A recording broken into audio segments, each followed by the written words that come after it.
chút chút nó đi thằng phi này là chắc không ai chụp cần đó lại sàn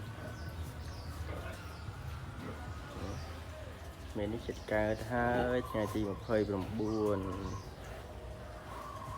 mũi tiết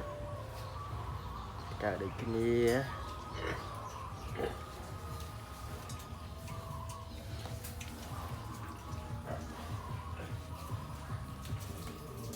ní xuống diện tùm thừa hơi thùng mì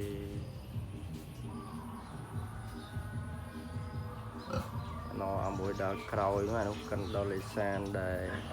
mua là nào thôi cho lâu nào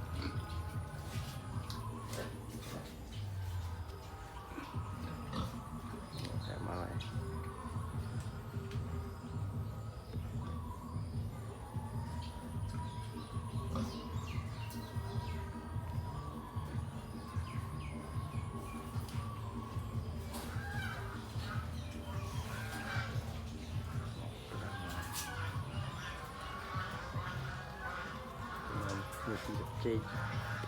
làm chơi thầy làm chơi xí